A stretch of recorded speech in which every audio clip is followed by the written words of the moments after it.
Oke nih kalah nih 5-1, tapi saya pikir ini sebuah, ya kalau saya sih melihat kekalahan dan kemenangan tetap kita harus support ya. Ini bagaimana?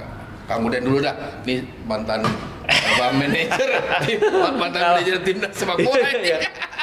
Kalau saya sih tetap pada prinsip proses pembinaan ya. Memang kita harus taat ajas.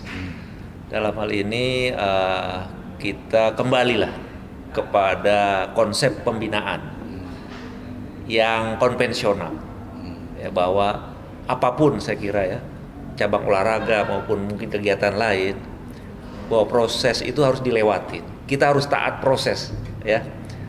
Nah, jadi apa yang sudah kita lihat dan kita saksikan saat ini adalah sebuah bukti bahwa memang kita harus kembali kembali mencari Jati diri sepak bola ya, katakanlah kembali kepada bagaimana sih sesungguhnya yang pas untuk kita gitu ya. Setelah beberapa kali dicoba ya kan, termasuk konsep yang sekarang ya, proses naturalisasi ini kan sudah dicoba juga. Nah, mungkin dipadukan bisa jadi ya, proses itu juga jalan, tapi yang konvensional juga jalan.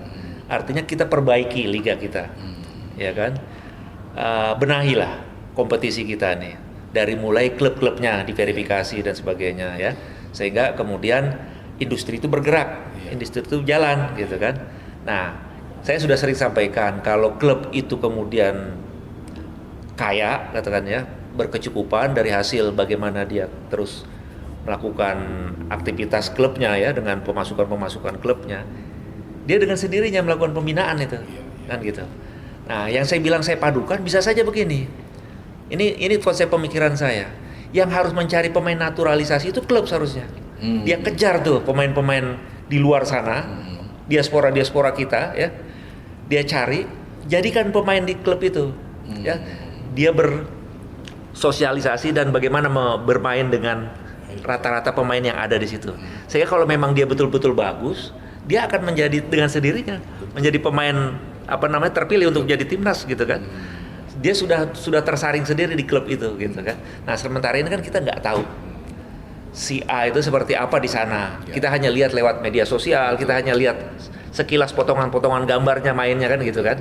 Nah, tapi kalau dia main di klub kita bisa langsung lihat sepanjang permainannya itu seperti apa. Sehingga kemudian pelatih itu bisa punya banyak waktu untuk memilih gitu kan.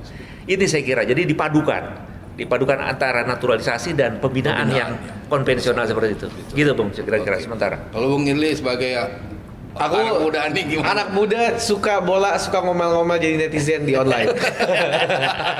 Gimana ngeliat kondisi saat ini? Ngeliat kondisi saat ini mungkin jujur yang paling kecewanya adalah pergantian pelatih sebelumnya di tengah-tengah jalannya campaign lah ya. Campaign, ya. Mungkin kalau dari sisi POV-nya aku ngelihatnya kayak setiap pergantian pelatih baru itu atau manajemen baru itu sudah pasti ada masa transisi kan gitu ya. Betul. Nah, yang disayangkan adalah masa transisinya ini mepet banget sama beberapa laga penentuan terakhir. Itu kan di situ ya, itu yang pertama. Yang kedua, aku setuju banget sama Kang Uden tadi bilang, aku baru kepikiran juga bahwa bener banget kalau emang liganya kita bagus, liganya kita ngebina dengan rapi, semua segala macam, by default emang tim-tim liga kita yang akan melakukan pembinaan terlebih dahulu sebelum dibawa ke timnas. Yang terjadi yang dilihat yang kalau aku ngelihatnya kayak dari POV-nya sebagai fans gitu ya. Sekarang timnas kita itu mencoba untuk menjadi kayak manajemen klub sebenarnya. Iya kan? Iya betul. Dia mencoba jadi manajemen klub nih. Dia, oke, tarik pemain ini, beli pemain sana, beli pemain sini atau kalau kayak Amorim nih baru masuk MU gitu ya. Amorim baru masuk MU atau kemarin Ten Hag baru masuk MU, pengen beli Anthony, pengen beli si ini, pengen beli si itu, kelihatannya gitu. Belinya gampang, tapi ketika sudah masuk apakah itu connect sama pemain lain atau connect sama yang lama? Segala macam mungkin tidak connect dan karena ekspektasinya lebih tepatnya karena mungkin pressure gede sekali kali ya.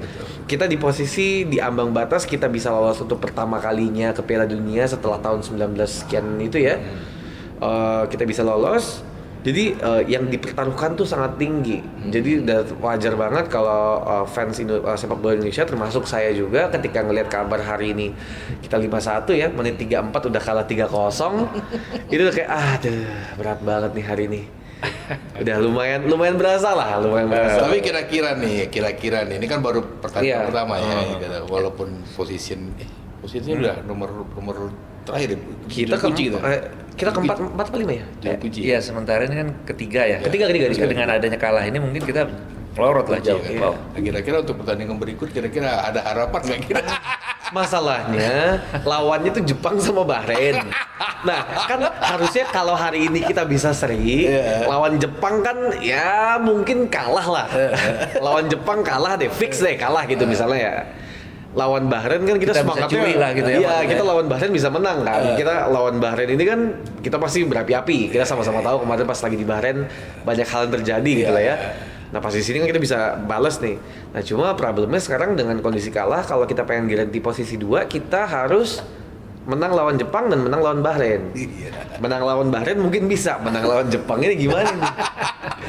Jadinya kalau misalnya amit-amit Indonesia sampai kalah sama Jepang, pastinya kita jadi berharap dong tim yang lain ada yang kepleset juga kan Iya, gitu ya. betul, Jadi betul. deg-degannya tuh nggak Tambah enak panjang. gitu loh, nggak enak. Tambah gitu. panjang. Harusnya skenario-nya hari ini seri atau menang gitu ya. Besok kalah lawan Jepang, pas lawan Bahrain tuh kayak partai puncak tuh final tuh. Menang lawan Bahrain, wah happy banget semua orang. Tapi ya gitulah. Itu dari POV aku ya sebagai fans ya. Kalau kamu Ya, artinya memang saya kira kalau untuk ke depan sih kita agak berat ya. Tapi apapun keajaiban saya nggak tahu deh. Posisi ininya perhitungan saya nggak terlalu paham dalami soal peluang-peluangnya. Tapi ya itu lagi sekali lagi memang tadi Ili juga udah bilang kita ini terlalu cepat ya, persiapan kita tuh sangat mepet sehingga mungkin pemain belum padu betul. Dari beberapa kejadian gol yang terjadi, terutama gol ketiga saya masih ingat banget tuh, kita sampai ketinggalan gitu loh. Iya. Ya, di garis pertahanan itu dia sendiri, tinggal berhadapan sama kiper. Ini kalau di kalau kita seorang pemain belakang itu seperti kayak macam aib gitu ya. Iya, betul. Kalau ditinggal sendiri di belakang gitu kan. benar. Nah, ini sebuah pembelajaran memang, karena memang bermain itu perlu chemistry. Masing-masing teman itu perlu saling tahu bagaimana sih kebiasaan dan sebagainya. Karena dengan proses yang sangat cepat itu nggak mungkin proses itu bisa terjadi. Gitu saya kira, Pak. beda dengan e-sport ya. Beda. Langsung jadi. Bisa kayak gitu kan. Tapi Bisa. kalau di e-sport masih bisa gitu ya. Di esports ada orang pemain baru debut di awal season ini, 3 bulan selanjutnya jadi juara Indonesia ada. Ada itu. Kalau Ada. sepak bola nggak Emang bisa. agak anomali esports ini. Beda-beda. Sama sepak bola pasti jauh lah. Oke. Terima kasih.